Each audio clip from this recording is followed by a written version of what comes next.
Alright, hey guys, welcome back to the WCC and LHQ YouTube channel. I'm Darcy and I'm joined again today with Ken. Hi guys. And so we're back today with our second episode of WS Top Decks. We're going to look at a lot of topping decks that happened over the weekend from Oberhausen and Rosemont.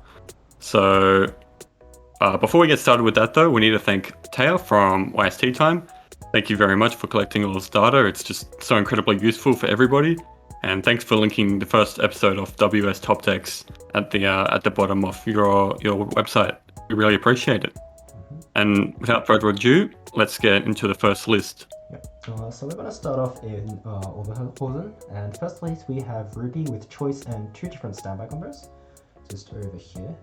So I think this is a unique build, unique in the sense that we haven't seen this build yet top in Springfest so far.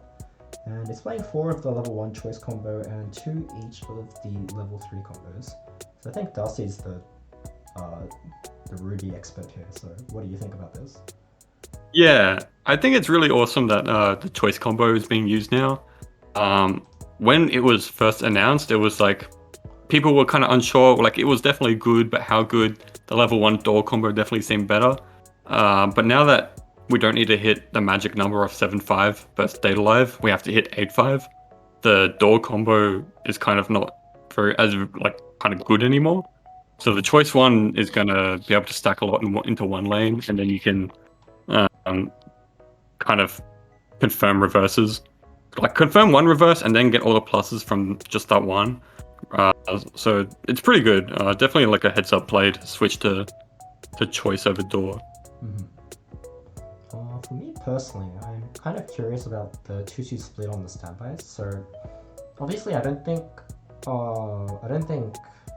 Ruby is a deck where you can kind of just do level 1 combo, level 3 combo, and hope your opponent, takes 28 damage from that. Because while the level 3 combo is pretty decent at ending games from like level 3, if your opponent cancels a bit more than you'd like them to, it's pretty hard to end the game from there, and you don't really have a backup option because you don't get any stock when you use the level 3 combo.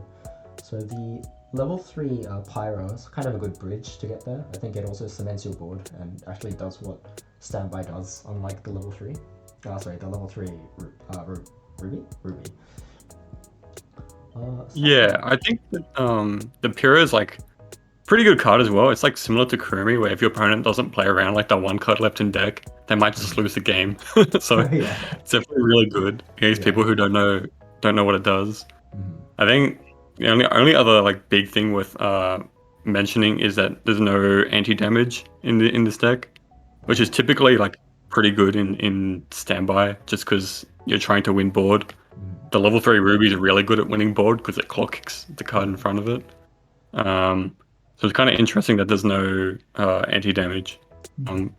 Other than that, it looks pretty similar to like all the door builds of Ruby, like the door standbys. And I guess just one last mention, I do like that this 1-1 Glinda is still in the deck. I think we saw it in a list from Belgium the other week, but it's a pretty good card. And this time you can actually stand by it out too, so I guess it's a little bit more value. Yeah, alright, congrats. That was the choice and double standby deck. And also on the same team we have 8 door. Fate. 8 door Fate? Yeah, 8 door Fate. Hi, I'm Ian. Hello, Ian.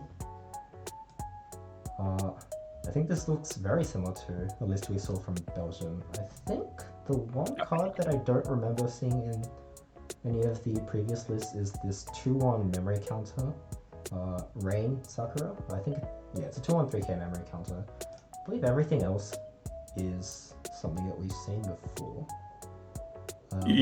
This is actually the same player, so okay. they won back to back. I'm pretty sure this is pretty good. Alright. But I think that, like we said last week, like the 8 choice has been really, like 8 choice slime has been very popular in Europe especially, so the 3k memory kit counter makes sense there.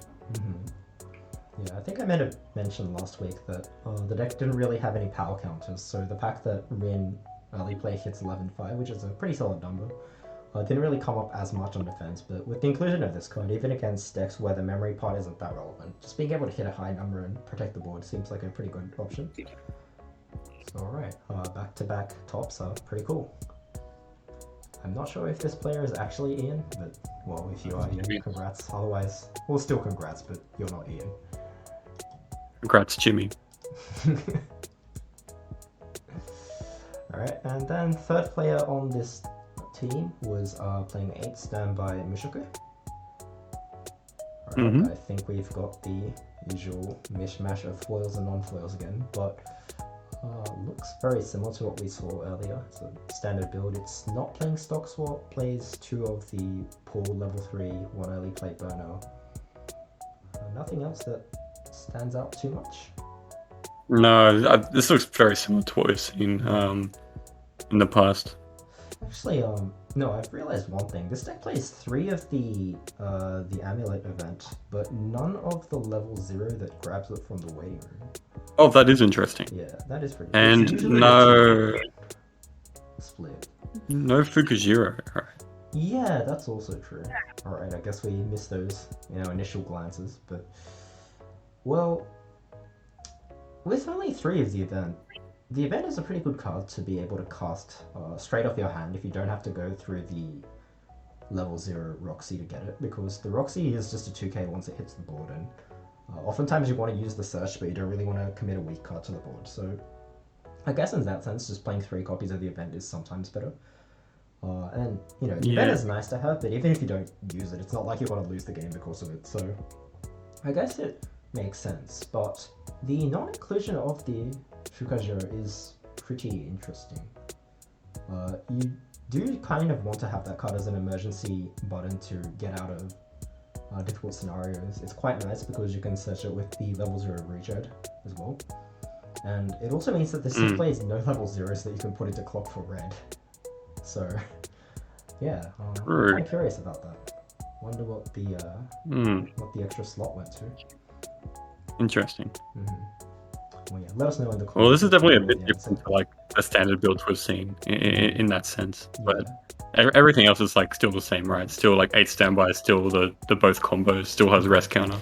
Yeah. Alright, pretty cool. So that was first place in Germany. Congratulations. And in second place, player A was playing 8 standby Mushoku again. This is another back-to-back Mushoku. We like cheese. I also like cheese. It's pretty cool. This is the first Mushoku this time seeing this season, which plays the stock swap. It's a bit exciting because I'm also playing stock swap in my Mushoku deck right now. But it is still also playing pool, so I guess pool, regardless of whether stock swap is in the deck, is kind of just a popular option. And what is the level 0 Roxy? I'm assuming you mean to the one right of the brainstorm. What is this card? So when this card is placed from hand, you reveal the top card of your deck, and if it's a character, this card doesn't lose soul inside attacking. And when it attacks, you give something you give one character 1/5. Pretty good. Which means it's quite similar to the promo Kurumi that we saw in Data Live last season, except instead of shuffling cards back, this one reveals the top card of the deck. Has 500 less power as well, so it's nice that it gives power on offense. Sometimes in matchups like the mirror, or mostly the mirror, I'd actually expect, that 1/5 power can make or break one of your more important lanes. And being able to side means that you don't lose the power condition on the 2/2 hand on call, etc. So it's an interesting inclusion, definitely not a bad one, but I don't think we've seen that before this season. I like it. I like the idea behind it. I think just in standby mirrors, you side their big cards and try and pump your other cards to try and win board. I like it. Definitely does come up.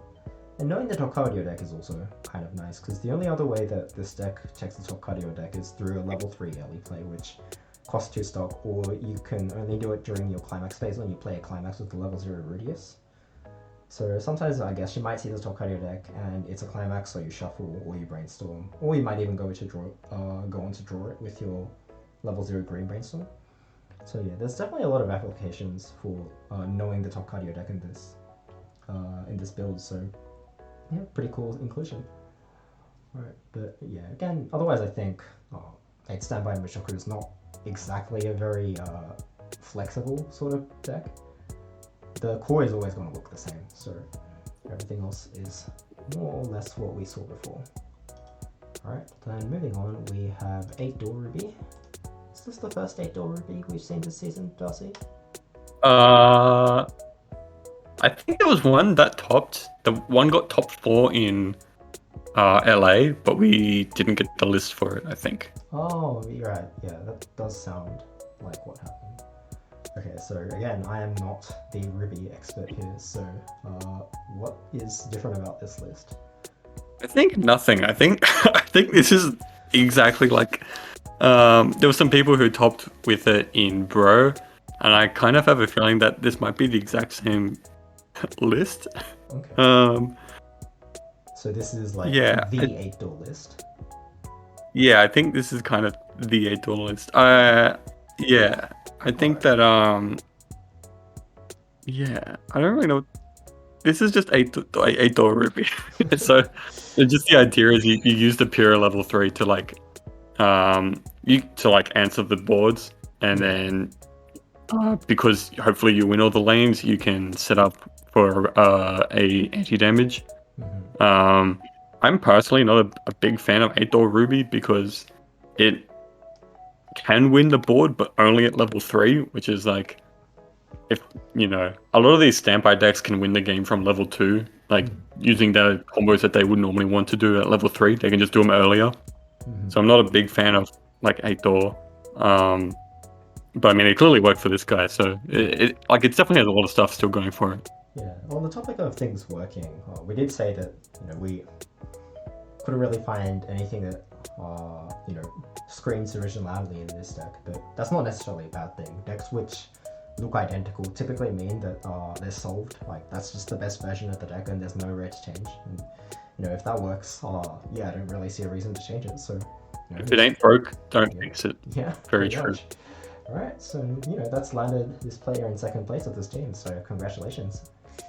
Alright, and the last player on this team was playing Ty and Lisa Bang Dream, except I believe this asterisk means that the player doesn't want to publicize this deck until later in the season, so unfortunately we won't get to see that, but that is a pretty interesting climax combo pairing, so it's a bit of a shame we missed that, but yeah, if anyone knows, please secretly tell me in the DMs and I will promise not to tell anyone else.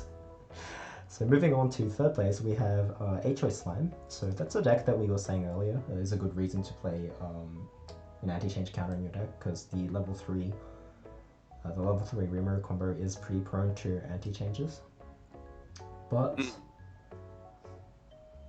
is this the same player that topped in? I think it's the same player. This looks like the same player, just based on the. It is, because they had the foils. They had. Yeah, they had the mixed match foils, and I said that if they would have won if they had gotten max rarity, and then they didn't win again. So it's like, come on, man.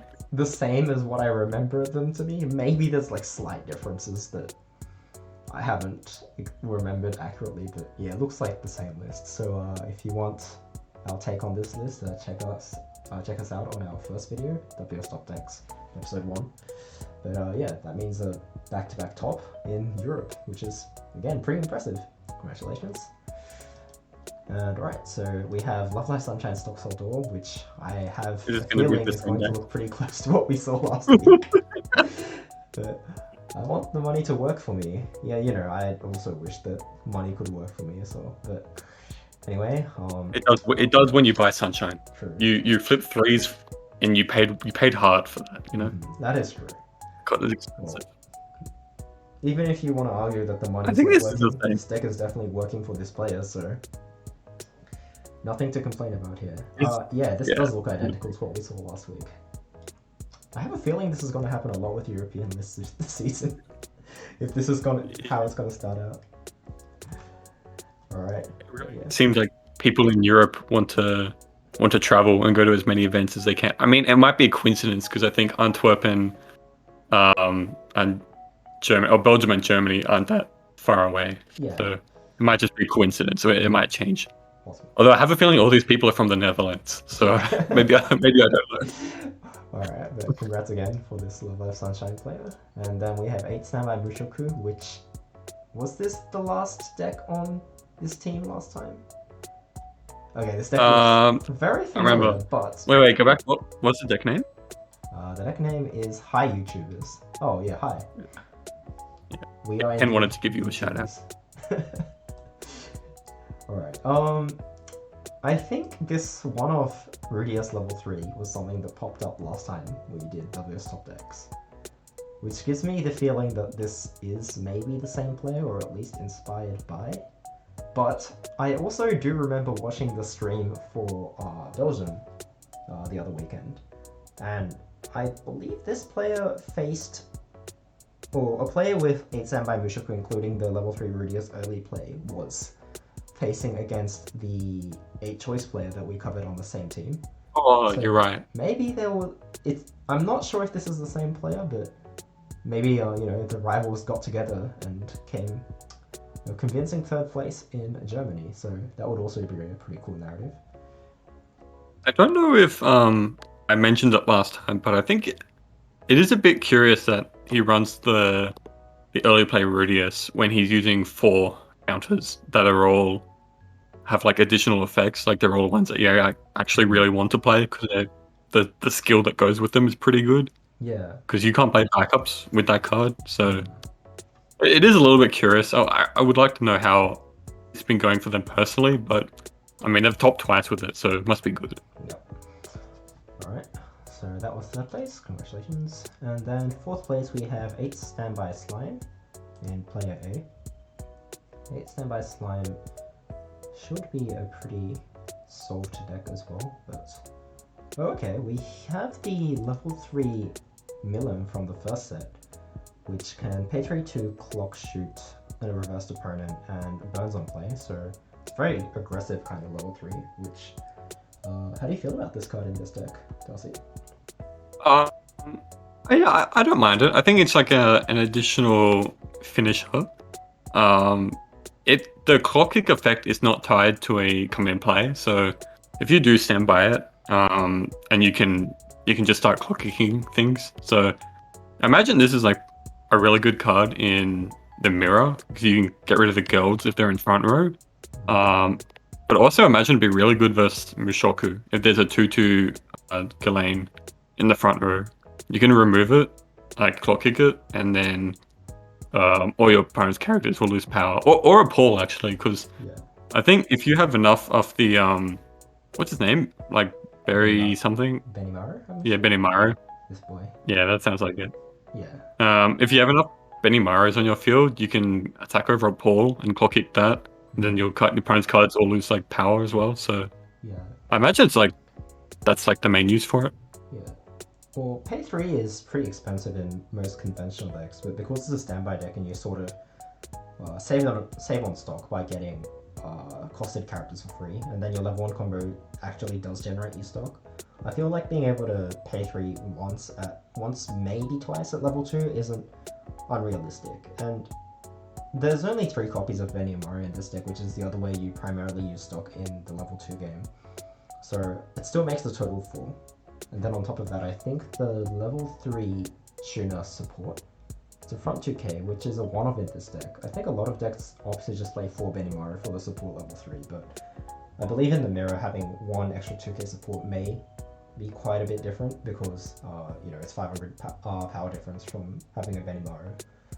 So yeah, there's definitely tweaks in this deck that stand out. It's also like a power pump that you don't need to commit to front row, because I think Benimaru, if you have it like you might have to stand by it in back row, but you want to be pushing it up. So it might just like leave more space for you to play your finishers or like your healers or clock kick in the front row and still have power. Yeah. Alright, so that was 8 standby slime. It is definitely a deck with some noticeable tweaks, so definitely cool to see that is working in the player's favor. And then we have 8 choice Data Live. This is, I think, the second Data Live and again the second 8 choice deck that we've seen for this set this season. And yes, it does look different to the last time I saw one in episode 1 of WS Top Decks, where I believe the other one we saw didn't have this level 1 anti-change Yoshio, which is a card that we played as a one-off in 8 standby last season. And the previous build also didn't have the Kotori Fukajiro or the... I'm not sure about this character's name. Sawa.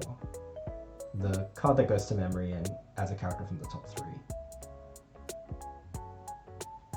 Yeah, I think the inclusion of Clock Kick is like pretty good. Last time in Antwerp, like 2 Sunshine were in top 4, like first and third, I think. So Clock Kick anti-change counters are very, very good for Sunshine because it removes the early play condition, which is the Rico. So it's really good card against that. And then I like the Sawa inclusion as well. I always like wanted to put it in my deck, and then kind of always thought maybe I should be using the Shido instead because they serve similar purposes. But with like Kaguya and Data Live being removed from the meta, there's not much like cross-turn power pump stuff. So it gives room to like play the Sawa because you go like compression neutral because it goes to memory. And it's just good to have a bit of deck control in your deck. Yeah, this level 1 counter being one of the few actually efficient ways of getting rid of your, although it does require your opponent to sort of play into it, is definitely a standout reason to play this card, or Data Live in general maybe. So yeah, it's a pretty cool inclusion, but aside from that, looks like the core is still mostly just the regular 8 choice. And, you know, with 2 tops this season, I guess this deck is also pretty good. Yeah, this is one of the funnest decks to play at the moment. Alright, so that was 8 choice Dead Alive, and then in the last slot of 4th place in Germany, we have 8 Standby Mushoku again. I think every one in top 4 were playing 8 Standby Mushoku in this tournament. Yeah, they were. Impressive. Alright, and this is another list playing Stock Swap. Alright, cool. I'm glad to see this happening. And I was about to say this list is mostly conventional, but I think this is the first time I've seen a list playing 5 total counters, so 2 of the rest counter, 1 anti-change, 2 2Ks. That's not very convenient. Usually when I see an anti-change counter, I think it replaces either one of the other 2 counters, and the deck plays 3 or 4 counters, so it is pretty counter heavy. And it's another deck that's not playing Diff Guzz at all, so I wonder how that works out. Yeah, I think one trend that we can notice is that a lot of these Mushoku builds now are running 2K counters. Before, when the title was released, both in English and Japanese, people weren't really running level 1 counters. But it's like it's really strong to like just play like your Eris combo, and then it's pretty easy to like get a level 1 or higher salvage. So grabbing a counter from that, it's like really, really good. Yeah. So it makes sense that people want to run that. And then I think like, there are some scary early play decks running around. And this card is pretty good versus like Paul. If they stand by it, they can remove Paul with the anti-change counter. Yeah, that's true.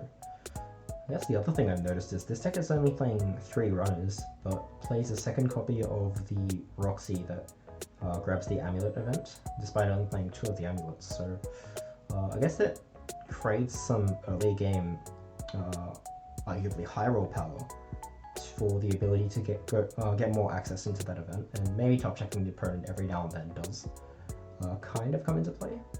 So yeah, it's an interesting twist on the build, but again, 8 Standby Mushoku is a mostly core-driven deck, and that core is still the same, so nice to see these little tweaks in every list, but that will be it for Germany. Alright, so we've covered Germany. Congratulations to everyone again for their successful tops. And then we will move on to Illinois. Alright, so first place we have 8 Standby Mushoku again. Not surprising. Okay. And here we go. And now we're back to not playing Stock Swap, but we have an early play Rudius, which this should be the first list I think this season we've seen that plays the early play Rudius. It's a 3/2/10k. Yeah. If you have 2 of your climaxes, you can play it early, and you can discard a card to heal to stock. There's cards in other sets. I think Kaguya and Adventure Time have similar profiles. The reason I think this card isn't really played as much in the other decks is well, firstly you have to make yellow, which is a third color you need to make by level 2. And secondly, the power is the same as the maximum power that your 2/2 arrows can hit. And sometimes, discarding that one card is a bit painful, but nonetheless, it does have added benefits of being able to discard your standby targets, so you can hold on to your level 3 Roxy or level 3 Pool, toss that, and you have your standby set up. So, it's got pros and cons, but if you're not playing stock swap, then you don't have to go into green, so it's definitely a pretty valid option. But speaking of I like the idea of being able to heal a bit more, because this deck doesn't heal a lot, in my opinion, despite being a defensive deck.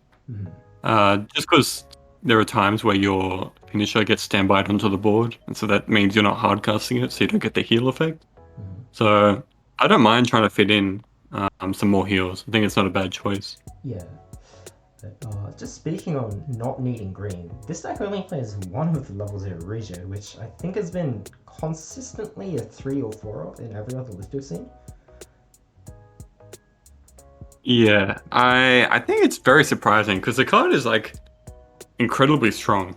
Like, it's like really underrated, like how strong this card actually is in this deck. So you use it to get any 0 that you need, and typically Mushoku runs a lot of one-offs of their level 0s.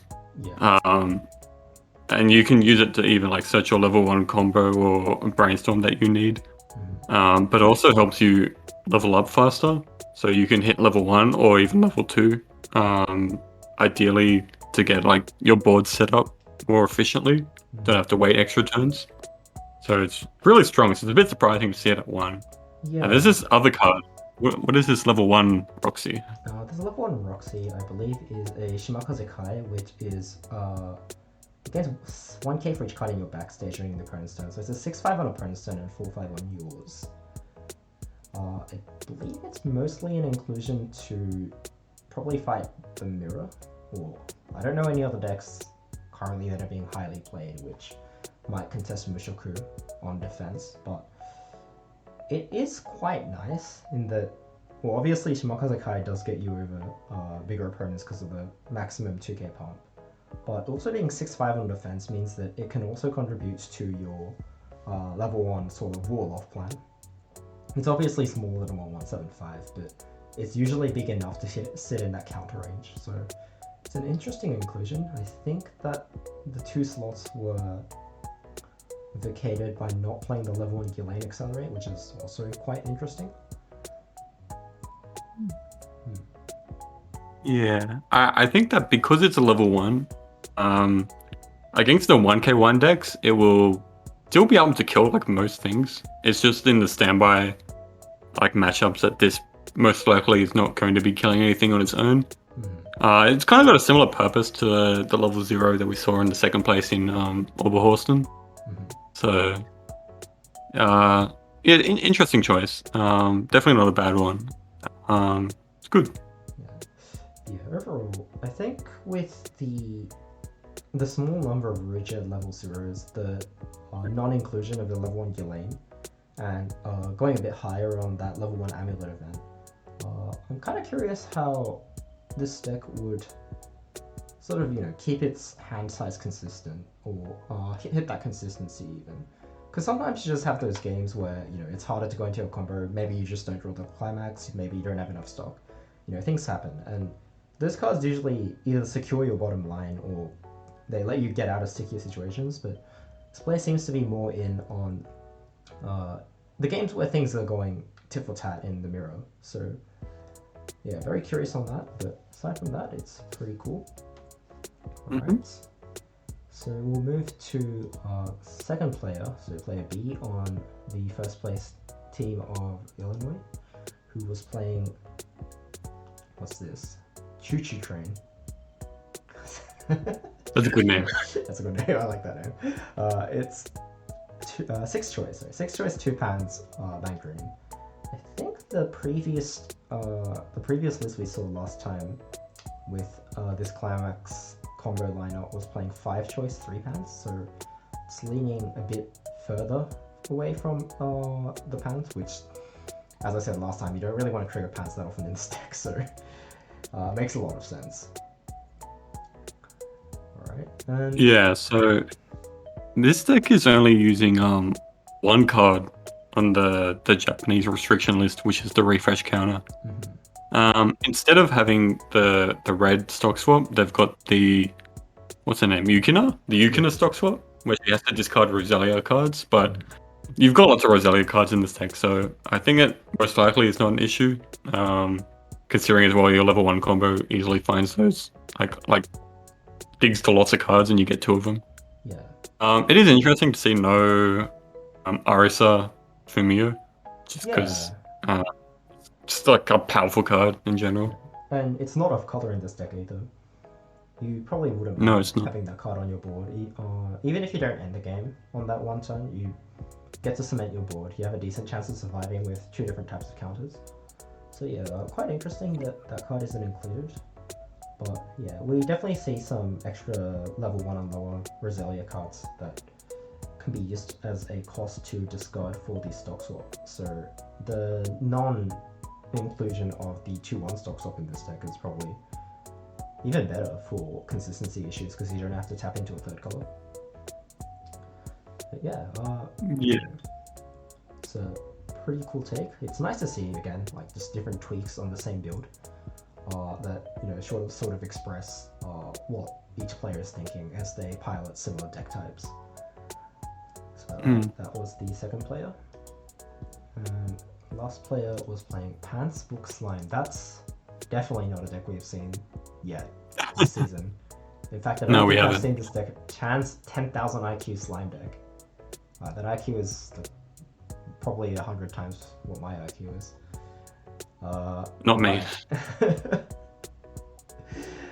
Anyway. Oh, do you know what? Do you know why this guy won? The foils? Because it's max rare. Yeah. Because it's probably. The guy actually. I don't know what this guy's individual record is, but I think it's pretty safe to assume he went undefeated. So yeah, I mean, yeah. Alright. On the content of the deck, the Pants level 1 combo is the conventional Shizu level 1 that we see, the Conqueror of Flames combo. But the book level 3 over here is, I believe, from the second set. So when it comes into play, you can search your deck for a character and add it to your hand.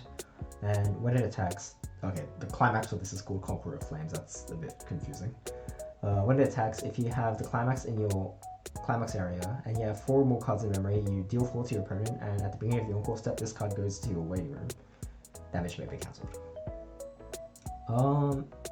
So basically, this card is a payoff to having memory compression, because burning 4 on the vast majority of combos costs some substantial amount of resources, but this one just says as long as you played your game well and you didn't get horrendously unlucky, you'll kind of be able to get one of those payoffs pretty much free.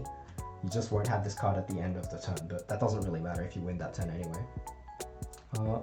It is interesting though that this player decided to tap into this combo, because generally speaking, Book is not a very popular trigger. I would say Door, Choice, those ones are generally more popular to stick with Pants.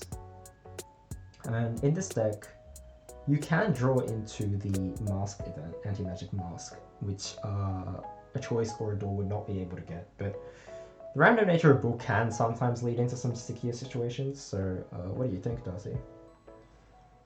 I don't like Book at all, I'll be honest.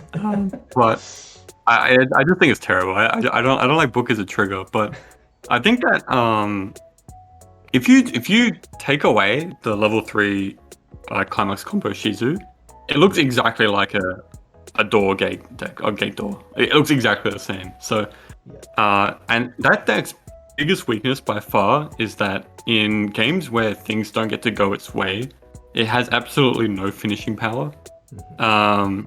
So you've seen like people try even running like the 3-5 event or like the 3-2 door combo, and they're all kind of just like YOLO prey. Like not that Burn 4 isn't a little bit YOLO, but they're definitely not consistent ways of actually like dealing damage. So I feel like this deck like kind of capitalizes on the highlights of Slime, of being like really good compression, can build lots of memory, can build lots of stock, can heal even. And then it kind of just takes away the consistency of the door trigger to add like a little bit more explosiveness. So I actually quite like this deck. I like it a lot more than I thought I would. Yeah, I think it's very interesting. It's cool that it won. Yeah. Well, everything you like everything except the book trigger. Yeah, pretty much. Yeah. Yeah. Just following up a bit though. On the end game nature, if you attack with Shizu, you use the burn 4 and then you attack for 3. That's 7 straight, and you don't always 6/7 from the top. But if you go triple combo, that's like 3 chances of sticking 7 straight, which is actually kind of scary if you're staring that down from the defending point of view. And because you can search a character when you play this, it's actually a pretty low investment. Once you have the stock to play multiple copies down, you only actually need to hold 1 copy of this card. And with Pants, it's not hard to access the book either. So yeah, I really agree with what Darcy was saying. It does let you lean towards a pretty like low investment level 3 combo once you've been doing your thing and then things slightly go south. So yeah, it's a pretty cool concept.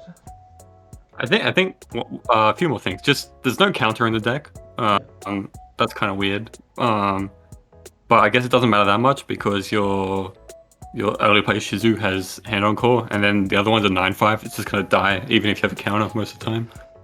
So I think that's interesting. And it sounds to me like you just convinced yourself that like triple Shinon is like really OP. So interesting. For me, the lack of counter is not as... It didn't catch my attention as much as the lack of the 2/1 support. The Shizu can tap itself to draw ditch. I think that's... There's not much power, right? Yeah, it's 2k power, but 10/5 and 12/5 I feel like is a significant enough difference a lot of the time. And on top of that, well, I mean, 2k is like straight up the 2k counter at level 1. So playing that card down means that your opponent has to put stock into protecting their cards if your opponent cares about protecting their cards. But also, the draw effect, which lets you discard climaxes that you get in your hand, is something that comes up a lot when you have to play all Pants in this deck for your level 1 combo, but which means that you want to trigger more Pants. As we said earlier, a lot of the time you don't want to trigger Pants, but the inclusion of that card lets you put a card on the board that you don't mind staying there. It doesn't make your board power weaker, but it also lets you not worry too much about adding climaxes to your hand. But yeah, I guess this player can make do without that, so if you could teach us how that works, it would be pretty cool. Cool deck, I like this deck. It's cool. Alright. Okay, so that was first place, congratulations. And then we have 8 Standby TSK Slime. Again, 8 Standby Slime is a list we just saw earlier, but this one is playing probably a more orthodox build.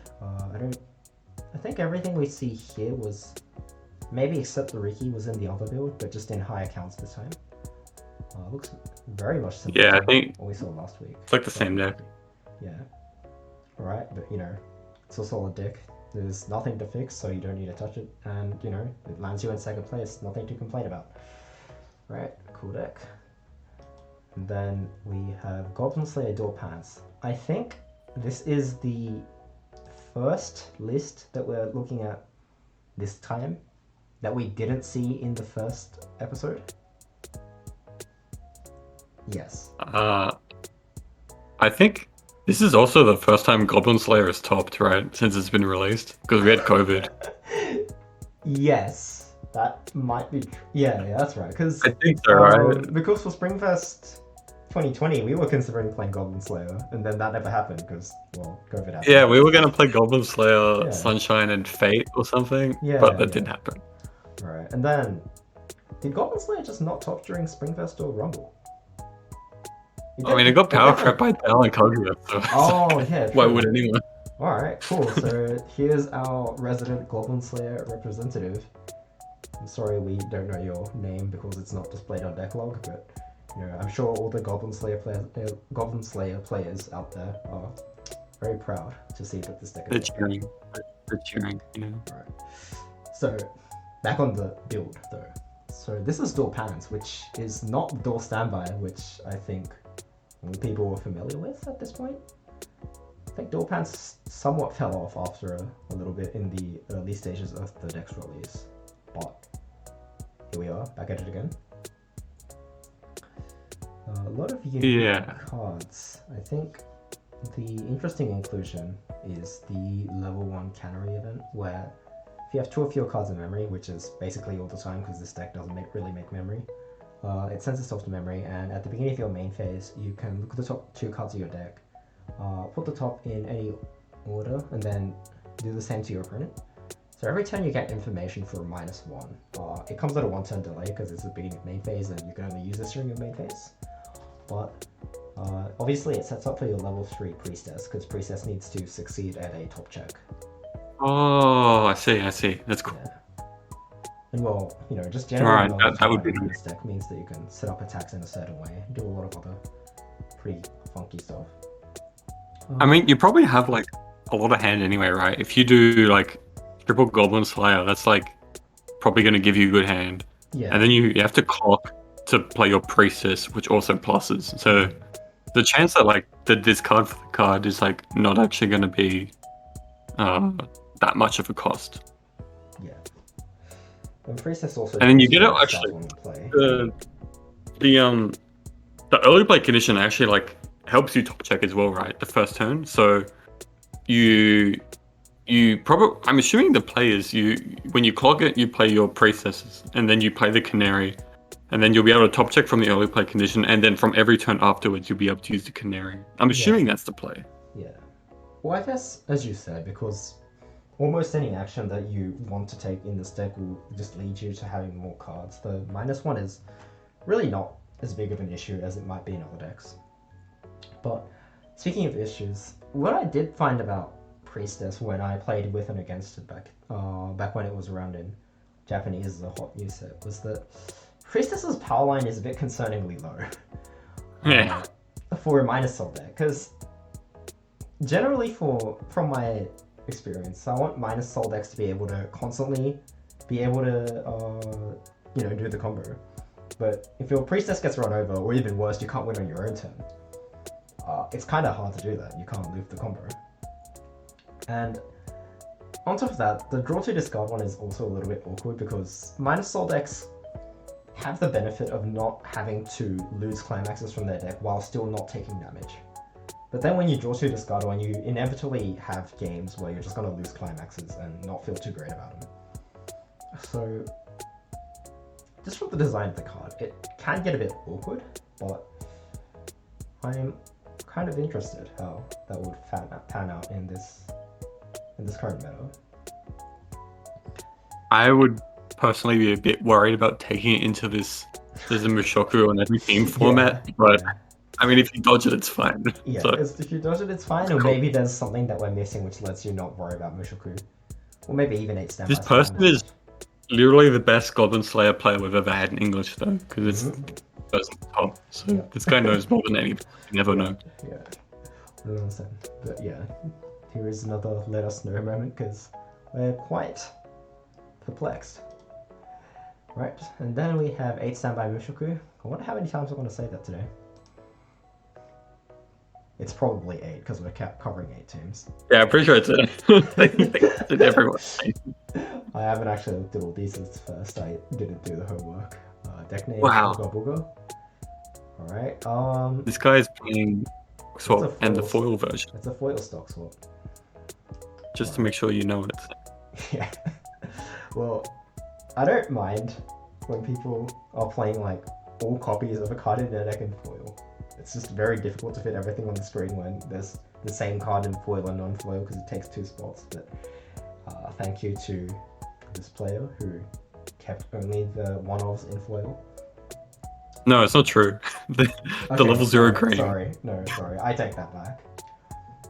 Please, please use 3 non-foil regions. Okay, jokes aside. No, or just buy 2 more foil regions. Yeah, well, that too. Jokes aside. Looks pretty close to the list we saw before, with the 5 counters. Obviously, this one's playing fewer counters, but everything else seems to be quite close. Again, no Fukazi. Interesting. Alright. Yeah, it's pretty interesting.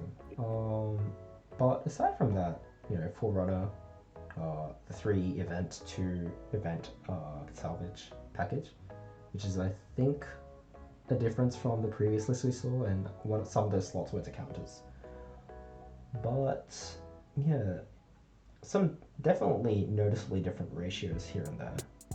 But it's 8 standby Mushoku, and unless you go really weird with your ratios, like not playing 4 level 1 combo, or not playing your level 3 combo, or something like that, or your Earth counter, I think it's pretty hard to go wrong with this deck.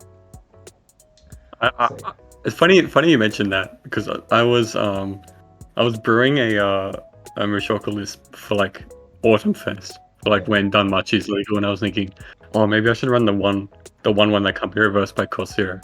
And I was like, oh, but how do I find space? And I was like, oh, I'll cut the level 1 combo. That's probably not a good idea. No. It's probably really bad in the mirror as well if you do that. Yeah, I'm not worried. I'm not worried. Okay. I have no fear. But yeah, alright. So, here's another Mushoku deck. And gosh, here's another Mushoku deck. And play seat A for 3rd place. Alright, it's another stock swap Mushoku. But this deck is playing the level 0 Sylphiette is what she's called in the cards. It's a global 500, and you can pay 1 and send this to memory to add a 6-sided world character from the top 3 cards of your deck. I don't think I've seen this card being included in Mushoku decks for quite a bit. Obviously, it has some value. Level 5s are always good in the mirror because you're going to be 500 power above your opponent. And you can discard this in any point of the game, and you can mulligan it out, and it offers power for 1 turn and then utility into the next one. The slight unfortunate fact about these cards that go to memory in order to use their effects, though, is that they have limited numbers of uses per game. Which, with standby, you might actually want to standby this card more often. Which means that going to memory is sometimes worse than just going to bin, like Shido did in Data Live. So it's not obviously like wrong or anything to play this card, but personally I found that drawback to be a little bit uncomfortable for my playstyle, and I haven't included it. But if you're topping with this, then it's obviously doing well. Anything else you want to mention, Darcy? When you use that card, it goes to memory. So yeah. You actually, like, because this guy is not using the Ruji, it's actually like I always say guy. They might not actually get green to play the stocks for. True. And there's only 3 finishers. Yes, that's true. And there's 3 Fugajor instead of 0 this time. Man, wild. And again, it's 3 event, 2 Roxy salvage. These ratios change every single time. Well, we can't keep up to date. Yeah, true. You guys mentioned maybe the trends are changing. The 3 finisher is definitely interesting though, because this deck typically struggles with choosing which red card to put into level. Sorry. Ideally, it's one of your level 1s, but sometimes you can't do that. And I find myself putting my level 3 combo into level in a lot more games than I would like. And in those games, only playing with 2 level 3 combo is probably less than desirable. But then again, this deck is playing 3 Fugajor, so maybe the loss of the level 3 to the level zone is not as frequent. Anyhow, yeah, these 0 region lists have also been quite interesting. Alright. It's nice to see that despite me kind of complaining about seeing 8 standby Mushoku back-to-back, all these lists have some slight differences that we actually can talk about, so... You say that, but now we're looking at another 8 standby. Just as I say that, the list that pops up on screen looks very conventional. It is the same. I think this is the same as the one at Illinois. Yeah. Okay. Very cool deck. Yeah, sorry. sorry to this player, we actually can't think of something new to pull out of our sleeve. But congratulations for sure. And yeah, we keep saying this, but you don't have to fix things that aren't broken. So, you know, there's nothing wrong with having decks that look the same as someone else's. And I think Stocksaw Pants. Which, speaking of which, Stocksaw Pants is not available currently. I think we just haven't discovered the players list, but I believe that that's also a list that mostly looks the same each time. It plays the level 1. Sorry, I don't know the character names. I just know level 2 is Frederica. Oh, I know all the characters' names. I have nightmares about them. The water girl. The one that's doing the pose that looks kind of like King Crimson, asking to get the arrow back. Sally and Frederica. Yeah, that's right. Sally and Frederica. Demons from my nightmares. But anyway, we won't be able to cover that, so we'll go to 4th place for 8 Standby Adventure Time.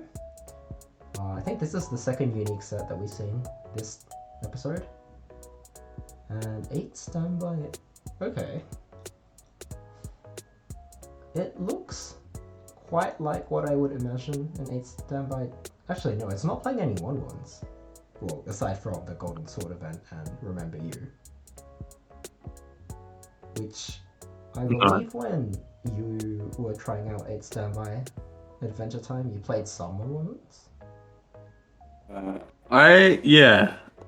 When I played Adventure Time, I either used 4 1/1s and no level 1 combo, or I used 4 level 1 combo and no 1/1s. So I think it's not that abnormal, but they're using the fin and the, I don't know what you call this event. It's like the Albuta one. The yellow sword. Yeah, the 1/1 events that go to memory, reveal the top card of the deck. If it's a character, I would event add to hand, and then global 5 on your turn. I actually don't remember which the first iteration of that is, but yeah, sorry, continue. This deck looks like it struggles a lot versus Mushoku. You have the Demon Sword which is like really good. It's possible to use it twice as well. You bounce 4 cards if you hit like a Brainstorm or something. But the thing is with like Mushoku, like the cards that you're bouncing, some of them are like the finisher or like the burn 1. So it's like those cards aren't actually bad to play from hand anyway. So I think this build is not incredible versus Mushoku, but it looks like it'd be really nice versus like the 1k1 decks. It's something worth noting is it tries to build a lot of memory. So it's got some the sword, it's got the Simon, and it's got the Wild Berry. So you can build your own compression through stock, and then you can use the fin to gain through memory, sorry, and then you can use the fin to gain compression through stock. So you have like lots of compression going on. Oh, and the bubble gun level 1 combo as well, sorry. And then you can use the finisher, but there's only 3 finisher in this list, which is kind of interesting. And there's no stock swap actually. I think one of the perks of playing like 8 Standby is that it's a lot easier to fit in stock swap. There's like naturally a few more blue cards. And the Finn and Jake needs to have all U, I believe, on the field. So I think there was some card that interfered with the stock swap, which is off trade. It was a pretty interesting list. It's good to see Adventure Time top. I think it's a really good deck. Well, Darcy kind of said almost everything that I could have thought of, but just one point on the Demon Blood Sword though, is that while you can bounce multiple lanes of Mushoku, which ultimately means that they won't be able to effectively rest counters to stop an attack, because the level 3 combo only does extra instances of damage on reverse, you're still kind of just doing 3 vanilla swings and hoping that it sticks in that scenario, which obviously is better than only doing 2 attacks, but is not 100% reliable, I would say. So yeah, I'm kind of... Yeah.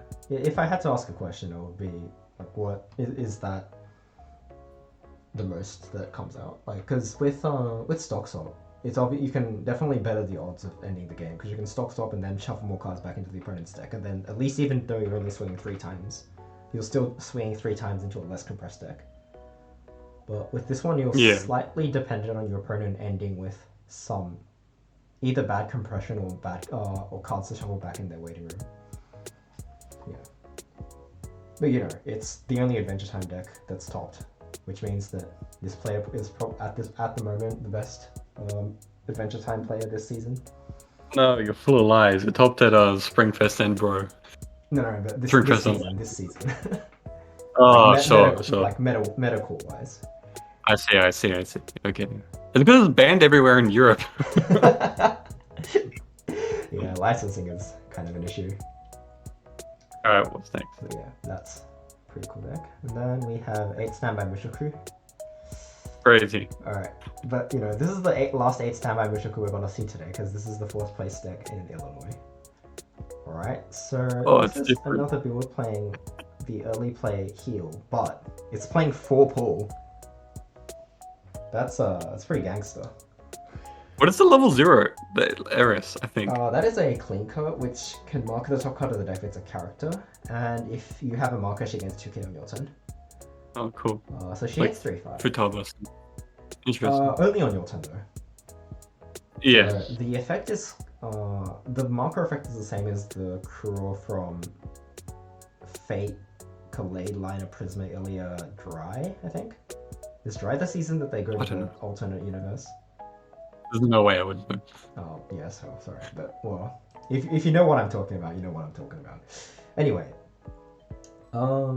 that's an interesting inclusion. I have some things to say about playing Clean Cut in 8 Standby, and a lot of the time it's probably not that great to play Clean Cut in 8 Standby decks, because you want to be able to kind of control the pace of the game in 8 Standby.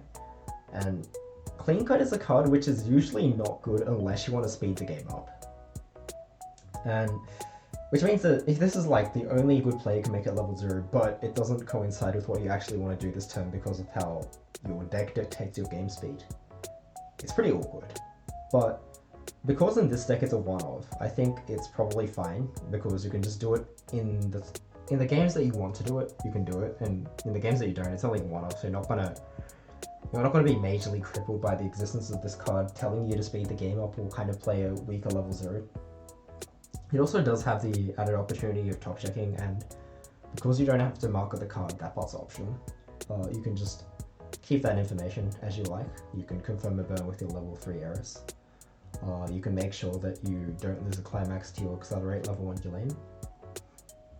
So yeah, there's definitely some cool things you can do, but let's talk about 4 pull.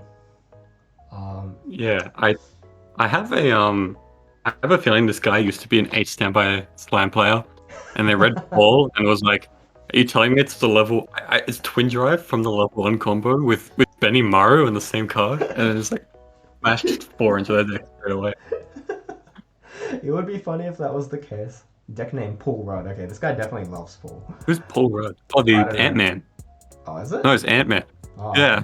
Sorry, I haven't seen the show. I've only started watching Marvel movies in Phase 4, so... Anyway. Oh, what the heck? So, 4 pull is actually, it is actually the strongest way of playing pull as a card. Because, I think anyone who's played with pull included Mushoku lists can agree with this, but single copies of Paul are actually not very strong. Because he's only 10k. Twin Drive is nice, but your Brainstorm and 2k support can also grant Twin Drive sometimes. And then the reflectability, well, firstly, it doesn't work unless you cancel. And secondly, even if you do cancel, you have to mill a soul icon. A card with a soul icon trigger. And so with only one, sometimes you'll get lucky and you'll be able to burn back, but a lot of the time you just don't get enough tries and your pull's too weak to survive on defense. So the best case use of pull is that you have multiple pulls on the board. Ideally triple pull, but you can't triple pull unless you have 3 copies. Sometimes it's 2 copies of pull and you go double pull. But with 4 pulls, you have the maximum consistency of going into double or triple pull.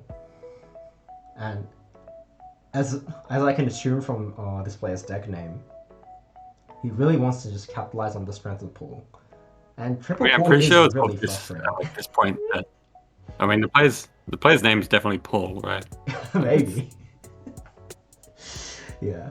So, I think it's a really cool take on the deck. It also means that with triple pull, even though you don't have stock swap, because you should be doing more instances of damage than your opponent, you can sort of counteract the fact that your opponent's a little bit more compressed, because if you have more attempts at dealing damage, it'll eventually balance out. If you're just not cancelling, then, well, you're probably not going to win the game anyway, so you don't have to worry about that. But yeah, very cool Mushoku deck to kind of finish off this episode's consecutive list of Mushoku. Alright, which moves us to the last deck, which is 8-door Bang Green. Again, that is a climax lineup we haven't seen from Bang Green yet. With 8-door, I'd assume it's playing the 2-1 stock swap. Yes, it is playing the 2-1 stock swap. So it's playing the level 1 Christmas Custom combo all the way from the first set, and the level 3 Custom combo, which is, I believe it burns equal to the number of warehouse events in your waiting room. Yep, so it burns equal to the number of warehouse events in waiting room, and it gains 3k until the end of your opponent's turn. So it's a 13k on defense, which is quite formidable. What do you think, Darcy? Yeah, I think it's a pretty interesting deck. It's definitely very high rarity, which is a gigantic bonus. I think that 8-door with like Choo and Twin Drive is like pretty appealing. So I like the deck, and it can use like the stock swap and Arisa, and just it can play a very generic game, and there's nothing wrong with that. It's strong. Yeah, I think tapping into red to include stock swap is something that I expected would happen somewhere in an English format, because there's not actually that many splashable red cards in Bang Green, especially in the more Choo Pario focused builds. So just going into red like as a base, meaning that you can go into your stock swap and take advantage of the lack of restriction on the set in English is pretty good. If the deck works, then you get to capitalize more on the strengths of the English version of the deck. So yeah, aside from that, it actually plays the refresh counter as well. So yeah, you have the holy trinity of items. Pretty nice. But yeah, it looks like regardless of the build, you're going to be playing Choo and Pario. So you should probably get those cards if you don't already have them and you plan to take Bang Green to your next regionals. Alright, and that is the final list from today. So again, congratulations to everybody, and thanks again to YST times Taya for compiling all of this information. And we will move on to the representation graph that we have updated from last week. Right, so here is the graph here. We've updated it. It has the top 4 from each regionals that we've had so far. So we have that's 4 regionals. 4 regionals, 12 teams, and 48 decks. Does that sound right? Yes, that sounds right. 16 teams, but close enough. 16 teams. Oh yeah, sorry, I can't do maths. Teams of 3, 16 teams. Yeah. Right. So we have Mushoku up to 13, Slime down to up to 9, and we have Bang Green on 5, Ruby, Love Live Sunshine on 4, Fate, Ball Free on 3, Kaguya, Data Live on 2, and Adventure Time, Madoka, and can't remember what the other one was. Adventure Time, Madoka, and what was the other unique set that we saw today?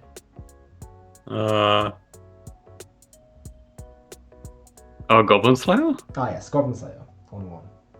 Yeah, sorry. Great. The program I'm using only shows up to 10 entries. But anyway, I think Mushoku increased its share of the pie because every single team we saw today had Mushoku, and actually every single time was 8 standby as well this time. Love Live Sunshine goes down a few ranks, but it's still quite strong in showing. Assuming that Love Live Sunshine is as accessible as we believe it is to be. Well, it it not going up is like a really good thing, right? Because we don't want the deck to die. So I don't know about we, but okay. you guys have Sunshine, just leave it at home or like turn it into a waifu build and then just like take that instead. I think something worth noting is that slime is 9, except that's definitely not the same 9 decks. There's like 3 decks that are topping for slime, so it's like There's 3 different most of it's combos. yeah, it's like Choice and Standby is like by far the most popular ones. Yeah. And I think that's probably just because set 2 was like heavily printed. So that 1 is like really hard to get your hands on. I personally think that the Shizu builds are like the better ones. It's like, again, it's like pretty hard to get those cards, to be honest. Like all the decks that are topping, like Ruby, Bang Dream, Slime, Mashoku, like the top 4 decks are all recent. Like you don't really need any old cards for some of them. Slime and Bang Dream, maybe you need 1 or 2 old cards. But in general, they're like all new sets that you can build and that you can just take and do well to a tournament, which I think is really, really good. If I had to pick one thing to talk about, I'll talk about Van Green here. That definitely went up in representation, this time, as a percentage of the pie graph. And I think it's pretty understandable why, because Van Green was not available for Rumble, I believe. But even if it was, when I tested with my good friend Daniel Hatsu from LHQ, we found that just one copy of the 1/1 Yoshino just destroyed my board because my Choo-Choo would go away to the bottom of the deck, and that was the card I invested on. And then if I only played one Choo-Choo, my Pario would become a 2/1 5k, and that gets stepped over.